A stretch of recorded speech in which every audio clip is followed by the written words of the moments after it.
Oh yeah, I should go to live instead.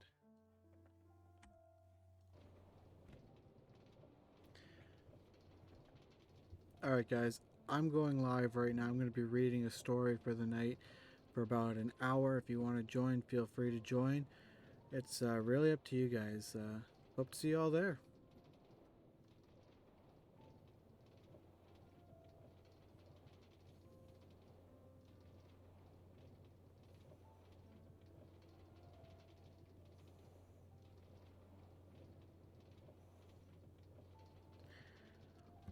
Alright.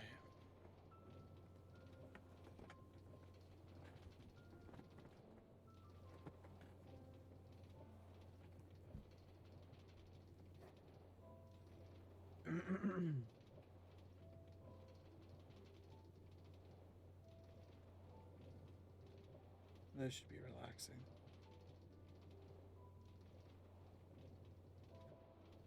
Alright, and we're going to do like this. Plug this in. Dun, dun, dun.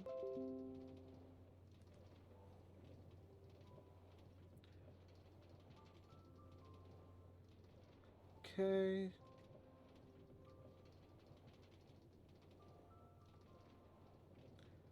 Subscriptions. There we go.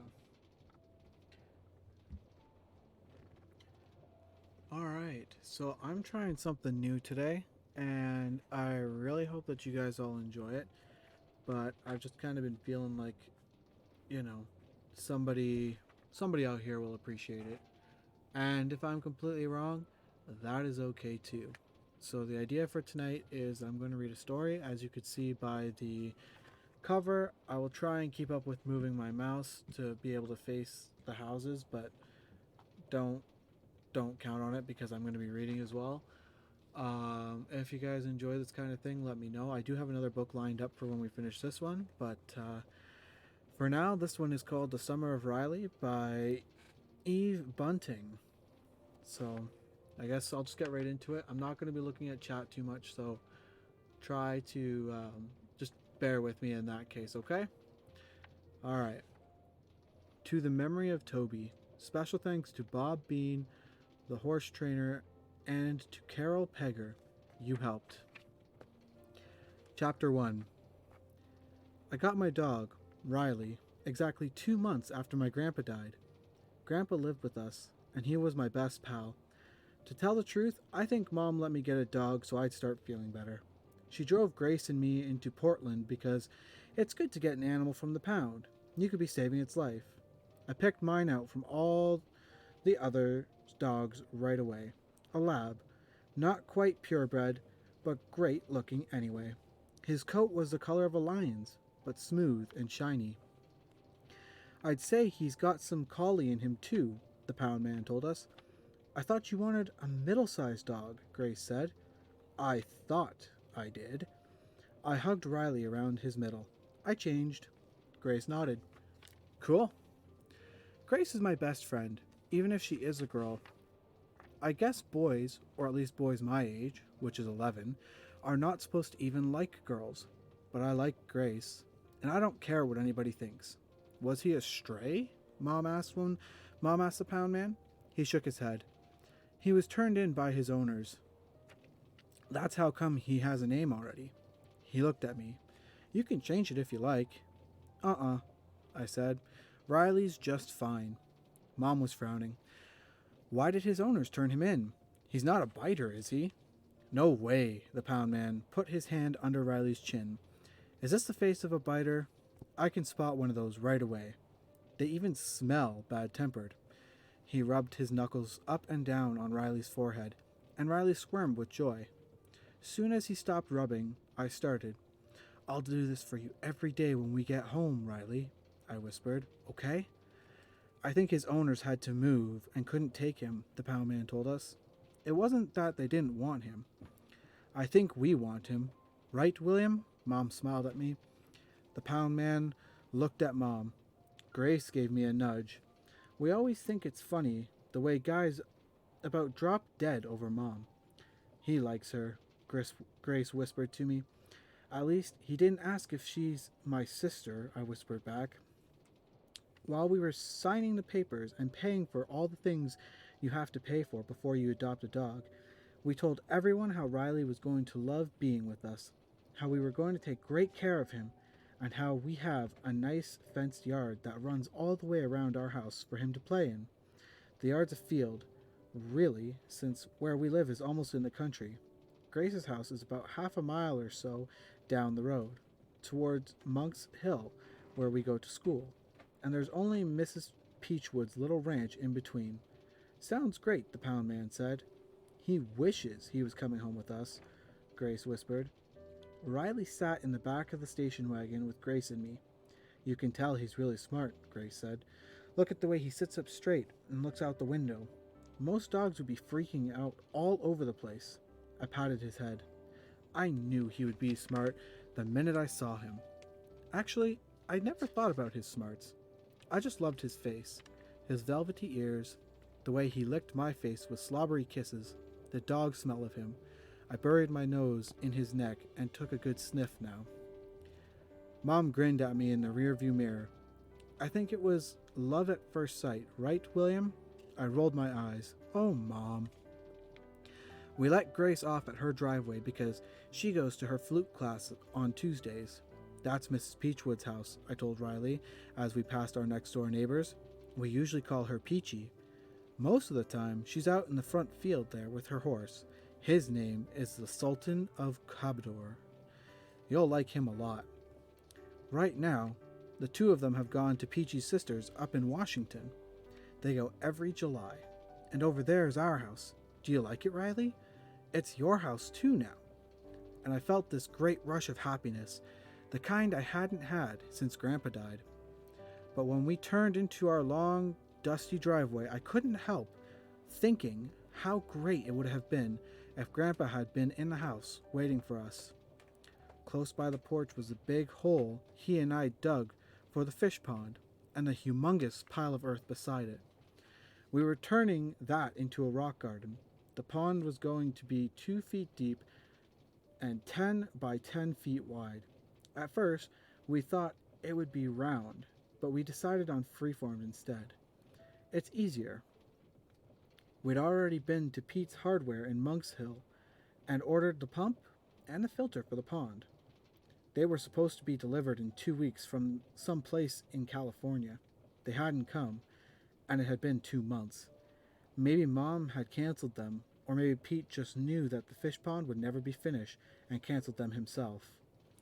The big roll of black butyl liner was still rolled up on the porch. There had been days and nights of rain since Grandpa died. Our hole was a great muddy puddle with dead leaves floating in it. The mound of earth was solid mud. William, Mom had said gently about a week after Grandpa died, how about us finishing that pond? You and I. I said, tears swelling up behind my eyes. Not without Grandpa. Well, then how about filling it in? She'd asked me twice. We can't just leave it, she'd begged. The second time, she'd said, we could call Dad. He'd help you. The two of you could work together. For a minute, I'd been tempted. I had high hopes that one day Dad would come back and decide to stay. And it would take time for us to fill in the pond, and even more if we decided to finish it. Lots of things could happen. But in the end, I knew I didn't want anybody, even Dad, working on that pond. That was Grandpa's and mine. The tears had spilled over just thinking about it, and Mom had hugged me against her and said, okay, let's not talk about it anymore for now. And we didn't. It was funny about the fish pond. While it lay there waiting, it was as if Grandpa could come back, and I'd see him standing in it, his glasses all muddy, his baseball cap so dirty you could hardly see what color it was. And he'd be shouting, come on, William, no slacking, we got work to do. I blinked. He wasn't there, leaning on his spade, waiting for me. Not today. I opened the door of the station wagon, and Riley scrambled over my legs and bounded out. He raced round and round the yard, making his own path through the long grass. He dashed through the rhododendron bushes, knocking off some of the big flowers, stopped to spray the trunk of every single pine tree, then rushed back towards the hole. He paused at its edge and looked back at me. Did he understand? He is smart, Mom said. A lot of dogs would have just jumped in there and wallowed in all that mud. Then what a mess we would have. She spoke uncertainly, the way she does every time she mentions the pond. Let's take a few pictures, she said, standing close to Riley. She took lots of him and me and him, and I swear that dog stood absolutely still and just about smiled for the camera. I think Riley's the perfect dog, I said, and that's what I thought then. That's chapter 1, and because that was kind of short, I'm going to go to chapter 2 after I after I grab some water. How's the stream quality?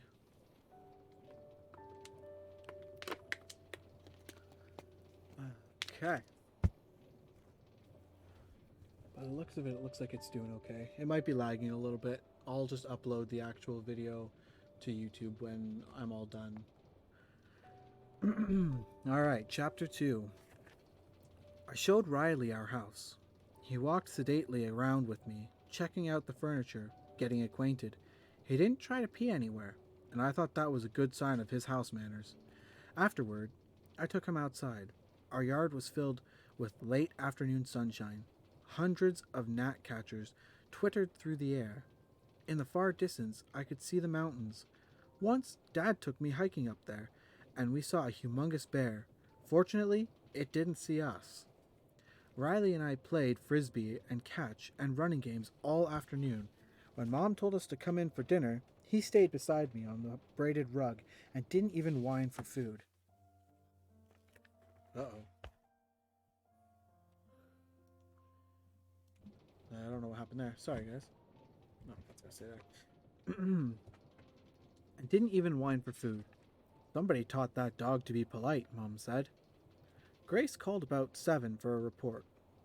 I told her Riley was the best dog ever. Can he sit up and beg? She asked. Give me a break, I said. This dog has dignity. This dog doesn't beg. Later, I called Dad and left a message on his answering machine. I got a dog today, I told him. Can you come see him? I put the receiver back real quietly and tried not to wonder where Dad was. It was 9:30. I always try not to wonder where he is when I call at night and he isn't home. There's a commercial. I guess it's a commercial on TV where this guy says, "It's after midnight. Do you know where your children are?" Change that to, "Your dad." Of course, it wasn't after midnight yet, and he probably was still at work. I was sure that's where he was. Riley slept with me, warm and solid, his big head taking up most of my pillow. Just this one night, Mom told us both, so he'll feel welcome. Sure, just this one night, I repeated, and winked at Riley. I thought he winked back. When she put out the light, we talked. I tell you, if you were a scaredy baby kind of kid, you'd never be scared if you had Riley in bed with you. He could fend off monsters or robbers or anything else that happened to drop by. I explained to him about Dad. They used to get along great, he and Mom, I whispered, my mouth close to his ear. I can't figure out why they didn't try harder to stay together. I mean, he has this rented house over in Cave Junction now, and we live here. It's nuts if you ask me. Mom says there are things between them that can't be fixed, and they're happier apart. But what about me? Am I supposed to be happier without a dad? I could tell Riley was listening. And then there's Grandpa, I said, blinking away tears. I miss him a lot. I said, a lot, I repeated. Riley snuggled closer. I found the place on his forehead between his eyes and gave him a knuckle rub. Grace came over the next day, and we took Riley on a run. That was the beginning of the things we all did together. He went swimming with us in the Chilton Dam, his head slick and smooth as a seal's above the water. Sometimes we hitched my skateboard to him, and he pulled us each in turn. I wish I had a dog instead of 2 brothers, Grace said. My grandpa had bad allergies. That's why we couldn't have a dog before. But I'd rather have Grandpa. even though I loved Riley already. Sometimes I took Riley out by myself. Once, a little bitsy rat of a dog came pattering right over to us, and I was nervous. The little dog wasn't on a leash, and Riley could have swallowed him in one bite. Be good, Riley, I whispered, holding tight to his collar. But Riley just nuzzled the little guy, friendly as could be. What a nice dog, the lady owner said, panting to a stop beside us. I could tell she was as nervous as I'd been. He is, I replied. One morning, Riley and I went on a whole day hike. Mom wasn't up yet, so I left her a note. I fixed myself a thick peanut butter and applesauce sandwich. It tastes great when the applesauce has time to soak into the bread so that it's nice and mushy. Then I tipped a bowlful of kibble into a bag and added 4 dog biscuits for Riley. A pooch gets hungry in the great outdoors, I told him. Dad had given me a compass once and explained about the magnetic north. I showed it to Riley before I slipped it in my pocket. In case we get lost, I said, though I don't know how that could happen since I've been in the river woods a jillion times. We set off. A boy and his dog go hiking, I thought, and I left like Tom Sawyer or Huckleberry Finn off on an adventure. As soon as we got on the river path, I let Riley off his leash. Heck, no sweat if we met another dog. Riley would be cool with it. We've been through that already. He romped ahead of me, snuffling at gopher holes, barking at things up in trees that I couldn't even see, rushing down every now and then to go lap up the river water in great noisy gulps. Don't fall in, I warned him, and he laughed back at me as if to say, what do you think I am, a dodo? And then it turned out that I was the only one who fell in. Actually, I just slipped and slithered on my rear end, bumping and banging against rocks, ending up ankle deep in the water. Riley scrambled after me, grabbing my wrist in his teeth and tugging fiercely.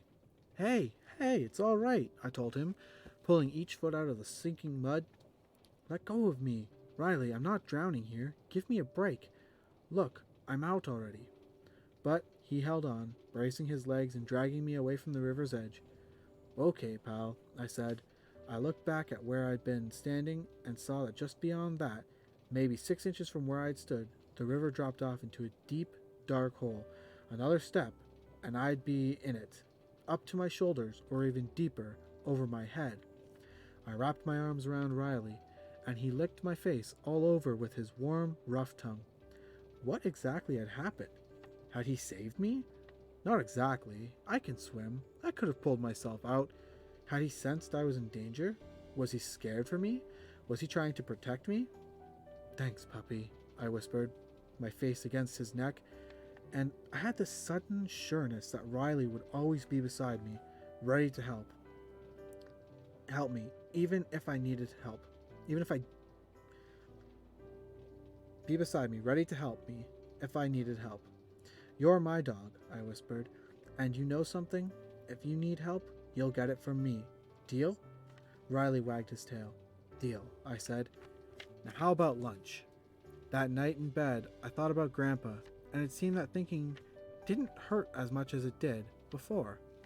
People said time made a difference, that you felt better as the days went on, but I hadn't felt better. Riley was just laying next to me, snoring softly. I stroked his head. The next day I tried explaining some of this to Grace without sounding too goofy. Grace understands about me and Grandpa, so I figured she'd probably understand this. Maybe that's one of the reasons people get dogs. They kind of close up the empty places inside them, Grace said. Sometimes Grace is really smart. That's chapter 2. I think I will read one more chapter and then kind of call it quits for the stream. I know it's a shorter stream, but I think that's okay. And like I said, I will re-upload the stream because I think this one's a little bit laggy and my recording won't be laggy at all. So, yeah, I hope you guys enjoy. Chapter 3. Grace went home at 4 because she had to go shopping with her mom. Riley and I went back up to my room to read and listen to music and shoot the bull.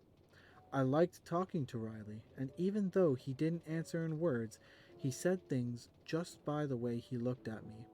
I lay on my bed, watching the sun shadows on my ceiling, my arm around Riley's neck.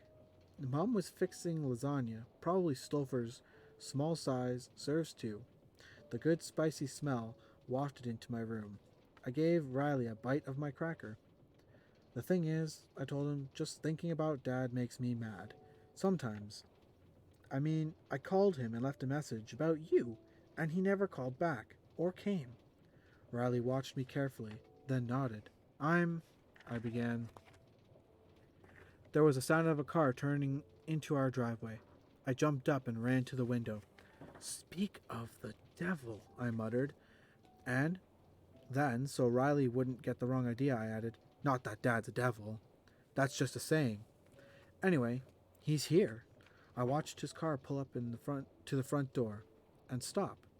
He'd left the gate open. Of course he didn't remember we had a dog now, and our dog had to be kept in. Fortunately, Riley was safe here, with me. The screen door squeaked open, and I heard Mom's and Dad's voices in the kitchen. I was about to grab Riley and rush down the stairs, but then I decided to be cautious. With Mom and Dad, it's better to scope things out first. Be very quiet, I warned Riley, and grabbed his collar. Together, we padded to the bend in the stairs. You can't see into the kitchen from there, and whoever is in the kitchen can't see you, but you can hear. It's bad to eavesdrop. It's sneaky and rotten, and sometimes you hear horrible things about yourself, which I guess serves you right, but sometimes it's the only way to find things out. This is where I was when I first found out Dad was leaving. Then I'd rushed upstairs and crawled under my bed. I know it's a long way, and you're busy, Mom was saying to Dad in the kitchen. She had this cold, tight voice, but getting the dog was a big deal to William. He wanted you to be interested. He's been waiting for you to call. We've both left messages for you. Beside me, Riley yawned a big yawn that might have been noisy if I hadn't clapped my hand over his mouth. Shh. I meant to call, Dad said. I was up in Seattle at a store managers meeting for the first 5 days, and I just forgot. The dog's a collie, right? Is that what you said? He's a lab mix, maybe part collie. Lasagna smells drifted around us. The small-sized lasagna would certainly not be enough if Dad planned on staying. Do you want coffee? Mom asked. Sure. Dad sounded relieved. Things were easing up for him. So, how is Phoebe? My mom asked, politely. She's fine, thank you. And he said politely back to her. I imagine him sitting at the table, long legs crossed at the ankles. Dad's very elegant, or so Grace says. I took a hold of Riley's big, soft paws and squeezed, but not too hard. Phoebe? Who was Phoebe? Somehow, I didn't think she was a dog. Dad had gotten for himself for company. All those nighttime phone calls when I never could reach him flashed through my head. Phoebe? She sounds like a disease. So, don't you think that it's about time William was told about her? Mom asked. I mean, after an engagement comes a marriage, as far as I can remember. Nothing but silence, and the sound of my own breathing. He was engaged to the disease? Not to change the subject, Dad said, but when are you going to get that hole outside filled in? It's a mess. I'll talk to William again, Mom said, and there was a tremendous clatter of dishes, as if she was banging them from the cupboard onto the table. Not that what we do is any of your business anymore. She was mimicking the way Dad had said, not to change the subject. This I didn't want to hear. This was a private conversation, and it made me cringe inside. It reminded me of the way they talked to each other back when they lived together, not privately at all, but out loud. Not use me thinking, hoping Dad would ever come back. And now, with this awful, horrible Phoebe, I took Riley's collar, and the two of us slithered back to my room. I closed the door silently behind us. I was sweating, so I pulled off my t-shirt and used it to dry my chest and stomach. Brother, I said out loud, how can he even think about getting engaged after being married to Mom? How can he be? Grace asked when I called and told her. Maybe he'll change his mind, she said. I wasn't too hopeful. Okay, so that's the end of chapter 3. I know that that was only about half an hour for a stream, but it is also 11:30 p.m. I really hope that whoever stayed watching this whole time enjoyed. Like I said, I'm going to put my stream up a little bit better. I don't know what's going on with it, but I'm going to just post the video because this kind of sucks and I can see it's not working too well. So if you made it this far, I hope you enjoyed, and I will see you in the next one.